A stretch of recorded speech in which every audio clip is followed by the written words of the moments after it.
Good morning students, myself Satish Mahawar. आज जिस topic के बारे में बात करने जा रहे हैं वो है 10th क्लास के स्टूडेंट्स। 10th क्लास के स्टूडेंट्स ने भी एग्ज़ाम दिया है, रिजल्ट का वेट हो रहा है।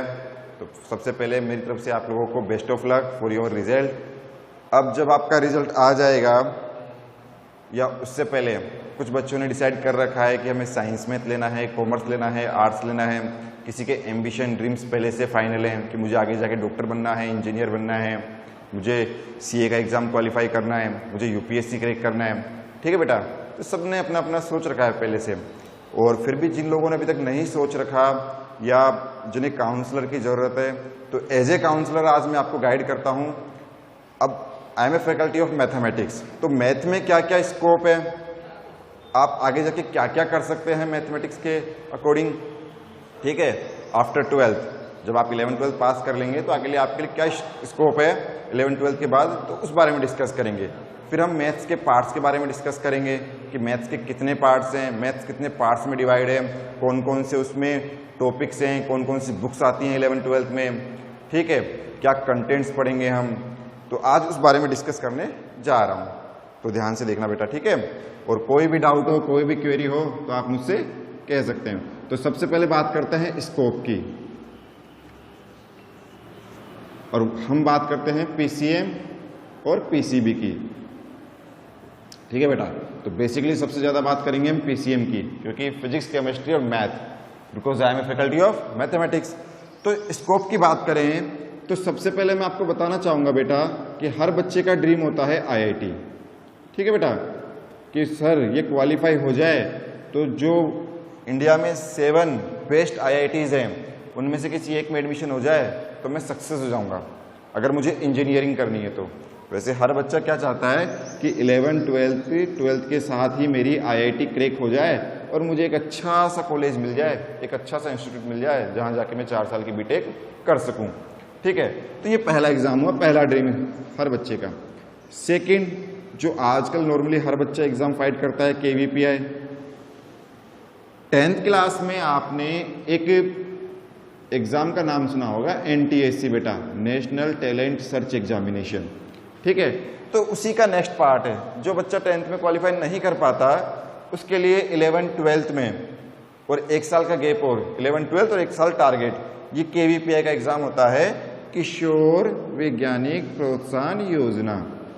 ठीक है बेटा, यह आपका 11th में भी लगता है और यह आपका 12th में भी लगता है, और 12th के बाद 1 साल का गैप ले लीजिए, तब तो 3 साल तक ये एग्जाम आप दे सकते हैं। इसके भी अपने बेनिफिट्स हैं, इसमें आपको स्कॉलरशिप मिलती है, तो ये स्कॉलरशिप बेस्ड एग्जाम हो गया। ठीक है, थर्ड हम इसमें बात करें, अगर आप मैथ्स में जा रहे हैं, ओलंपियाड। ओलंपियाड पर्सनली अपने फिजिक्स का अलग होता है, केमिस्ट्री का अलग होता है, मैथ का अलग होता है, बायो का अलग होता है, सबके ओलंपियाड अलग अलग होते हैं। www.softworld.com ये ओलंपियाड की वेबसाइट है। बच्चे 8th क्लास से, कब से 8th क्लास से प्रिपरेशन करते हैं ओलंपियाड की, तब जाकर वो 11th-12th में ओलंपियाड क्वालिफाई करते हैं। Gold medal, silver medal, bronze medal उन्हें मिलता है इंटरनेशनल लेवल पर। और यकीन मानिए, जिसने एक बार ओलंपियाड क्वालिफाई कर लिया,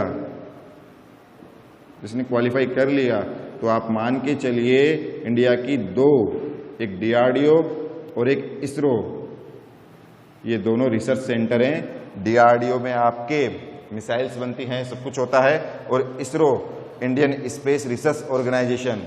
ठीक है, तो इन दोनों में आपको डायरेक्ट रिक्रूटमेंट मिल जाता है। समझ रहे हैं आप बात? तो ये सब साइंस मैथ में ही आता है। अब थोड़ा अलग हटकर आते हैं, आपने 11th-12th पास आउट कर ली, मान लीजिए नहीं हुआ आईआईटी में सिलेक्शन, नहीं हुआ केवीपीआई में, नहीं हुआ ओलंपियाड में, अब क्या करें? तो देखो बेटा, आप अगर बैंक्स की जॉब की प्रिपरेशन करते हैं, पीओ, एसबीआई पीओ वगैरह समथिंग, या एसएससी 10th+12th करते हैं, या अनादर कोई भी गवर्नमेंट एग्जाम की प्रिपरेशन करते हैं, अनादर गवर्नमेंट एग्जाम जो आपके 12th बेस पे हो, ग्रेजुएशन बेस पे हो। ठीक है, तो आप उन सभी एग्जाम्स में, जितने भी आप एग्जाम देंगे, क्या कॉमन आएगा? क्या कॉमन चीज है? कॉमन चीज पेपर में जो आपका होता है रीजनिंग, आएगा नहीं आएगा? आप कभी भी देख लेना, कैसा भी पेपर निकाल लेना, आपकी एसएससी के एग्जाम में देखो, जैसे 1 आवर में हमें करने होते हैं 100 क्वेश्चंस, मतलब 1 मिनट में 1 क्वेश्चन भी नहीं, 2 क्वेश्चन आ गए आपके, ठीक है। ऐसे आपके इसमें आता है एप्टीट्यूड,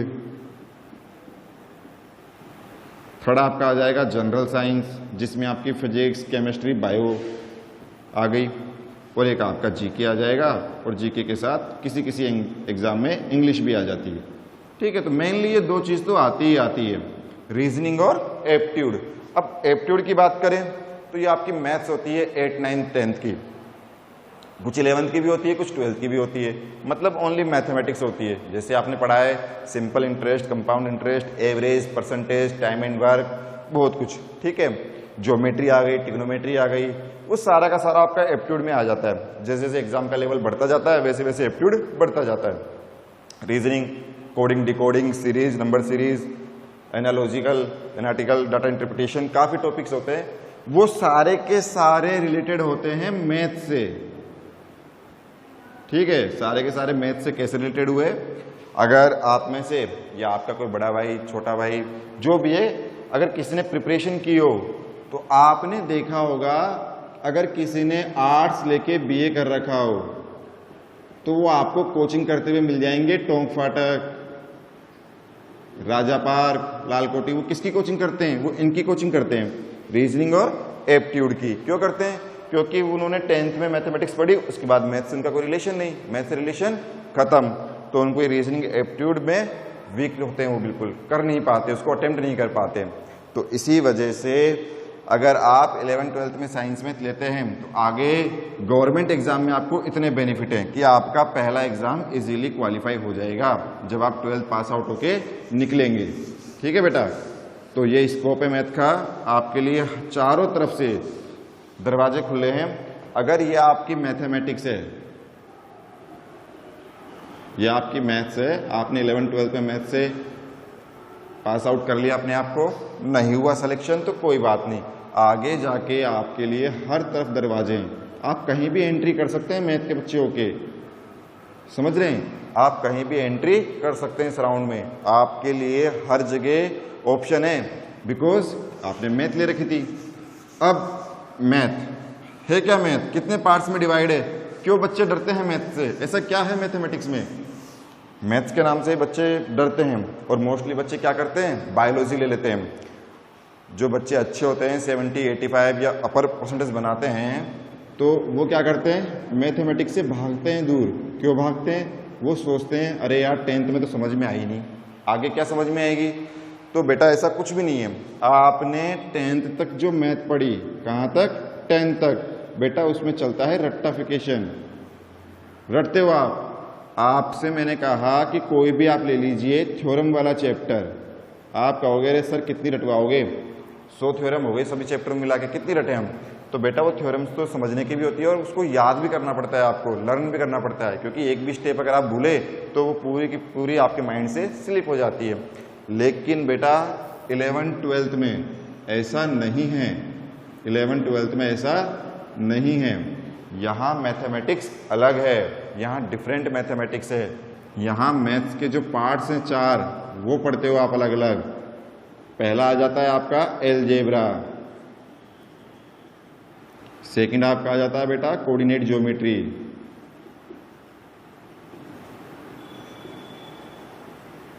कोऑर्डिनेट ज्योमेट्री, फिर आपका आ जाता है ट्रिग्नोमेट्री, और फोर्थ आपका आ जाता है बेटा कैलकुलस। देखिए एलजेब्रा सबने सुना होगा, लेकिन ऐसे किसी को याद नहीं होगा कि सर एलजेब्रा ये कौन सा पार्ट आ गया। तो बेटा जो बच्चे 10th पास करके निकले ही हैं अभी, तो आपकी बुक में नंबर सिस्टम टाइप एक टॉपिक था, आपके में पोलिनोमियल था कि नहीं?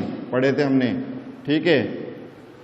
लीनियर इनक्वालिटीज था, या इनक्वालिटीज ऑफ लीनियर था, लीनियर इक्वेशन कहें जिसे हम, क्वाड्रेटिक इक्वेशन कहते हैं आप जिसे, ठीक है। उसके बाद आपने इसमें और भी चैप्टर पढ़े, प्रोबेबिलिटी पढ़ लिया आपने, इसमें स्टैटिक्स पढ़ लिया आपने इसमें, और जो नए पढ़ोगे आगे जाके वो आ गए, जैसे कॉम्प्लेक्स नंबर आ गया, ठीक है बेटा। इसमें फिर मैट्रिक्स आ गया, डिटर्मिनेंट आ गया,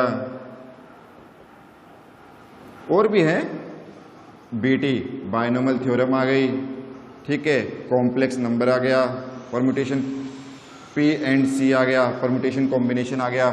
तो बहुत डिवाइडेड है। आप मान के चलिए कि एलजेब्रा में भी 20 टॉपिक्स कवर करता है, 20 एक्सरसाइज कवर करता है अलग अलग, 20 नंबर ऑफ, इससे भी ज़्यादा अलग अलग है। जिसमें से अगर पहला ही अगर पढ़ते हैं तो ग्राफ्स आ गए, इसमें ग्राफ्स भी पढ़ने को मिल जाएंगे आपको, ठीक है। ऐसे ही आपकी कोऑर्डिनेट ज्योमेट्री है। अब कहोगे सर कोऑर्डिनेट ज्योमेट्री तो हमारी एक्सरसाइज 9 थी ना, वही तो हुई। तो बेटा वो तो सिर्फ एक टॉपिक था आपका। आपका कोऑर्डिनेट ज्योमेट्री स्टार्ट होता है पॉइंट से, पॉइंट से स्टार्ट करके आप जाते हो स्ट्रेट लाइन पर, स्ट्रेट लाइन के बाद आप इसमें जाओगे बेटा सर्किल पर, सर्किल के बाद इसमें जाओगे आप बेटा पैराबोला, फिर आप जाओगे हाइपरबोला, फिर आप जाओगे एलिप्स, फिर आप इसमें जाओगे वेक्टर, फिर जाओगे बेटा 3D। तो ये बहुत सारे टॉपिक्स हैं जो मैथमेटिक्स में आते हैं। तो बेसिकली आपकी ये 4 बुक्स हैं जिनके बारे में आप पढ़ोगे, ठीक है। अब बात करते हैं ट्रिग्नोमेट्री की।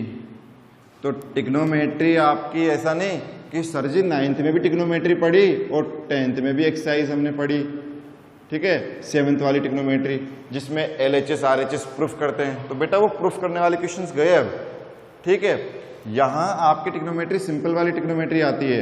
एक तो आपकी सिंपल ट्रिग्नोमेट्री हो गई और एक आपकी इनवर्स ट्रिग्नोमेट्री हो गई। ये पढ़ोगे आप 11th क्लास में और ये पढ़ोगे आप 12th क्लास में, ठीक है। और ये जो टॉपिक है कैलकुलस, ये नया टॉपिक है, एकदम फ्रेश टॉपिक है, आज तक नहीं पढ़ा आपने। और अगर किसी ने पढ़ा हो तो साइंस की बुक में वर्क एनर्जी वाला एक चैप्टर है, चैप्टर नंबर 11, उसमें एक प्रूफ करते हैं वर्क डन का। तो वहां एक साइन बना हुआ आता है इंटीग्रेशन का, ऐसा,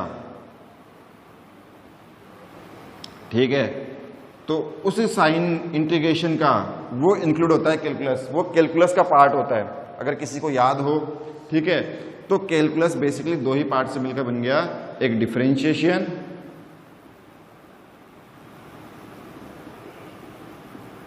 और एक आपका हो गया इंटीग्रेशन। और कैलकुलस आपको ओनली पढ़ने को मिलेगा 12th क्लास में, जो आपके 80 में से 40 मार्क्स कैरी करके चलेगा पूरा का पूरा। तो कैलकुलस ओनली 12th क्लास में ही पढ़ोगे, उसके अलावा इसका आपको टच नहीं करोगे कहीं पर भी, ठीक है। अब इन सब में जैसे एक फैमिली में फादर होता है ना, सबका हेड, वैसे ही एक हेड पर्सन भी है। उसे हेड पर्सन कहो या ऐसा कहो कि वो कहीं भी चला जाता है, मतलब उसे मस्ती करने की आदत है।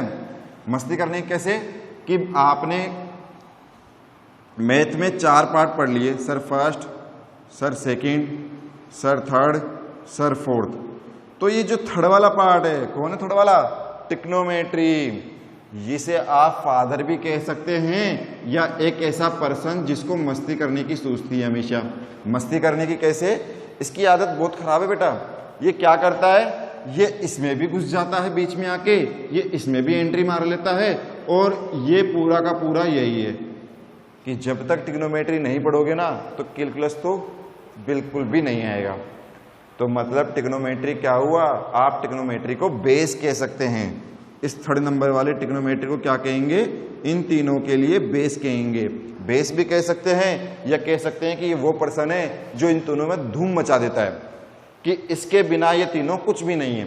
इसकी आदत खराब है, क्या करें अब? ये 4 दोस्त हैं, चारों में सबसे बेकार है ये। इसकी आदत ऐसी है कि ये इसके भी पास भी चिपक जाता है, ये इसके पास चिपक जाता है और ये इसके पास भी चिपक जाता है। तो ये बड़ा ही बेकार पर्सन है। तो सबसे पहले जब भी आप मैथ स्टार्ट करें, 11th में आप जिस दिन मैथ लेके बैठेंगे और जब आप स्टार्ट करेंगे तो सबसे पहला टॉपिक ही ट्रिग्नोमेट्री स्टार्ट करो। अब सीधी सी बात है, जो शैतान है, जो सबको परेशान करके रखता है, सबसे पहले उसी को करेंगे। क्योंकि अगर हमने गलती से अलजेब्रा स्टार्ट कर दिया तो ये बीच में आ जाएगा, और जब ये बीच में आ जाएगा तो पूछेंगे भाई तू है कौन। अब जब इसी को नहीं जानते तो फिर ये प्रॉब्लम क्रिएट हो जाएगी। तो सबसे पहले अगर कोई टॉपिक स्टार्ट करेंगे, ये करना चाहिए, तो वो आपका हो जाता है बेटा ट्रिग्नोमेट्री, क्योंकि सबसे मस्तीखोर पर्सन है, सबसे मस्तीखोर पार्ट है, सबसे सिंपल पार्ट है, सबसे जल्दी समझ में आता है, क्योंकि आपने 9th-10th में पढ़ा हुआ है, आपके लिए इजी भी है, ठीक है। और जब एक बार आपने इसको पढ़ लिया तो इन तीनों का बेस क्लियर हो जाएगा आपका। आगे बात समझ में? तो मैथमेटिक्स को रटने का सब्जेक्ट नहीं है, और ऐसा भी नहीं है कि ये पूरा मुझे 11th में पढ़ना है।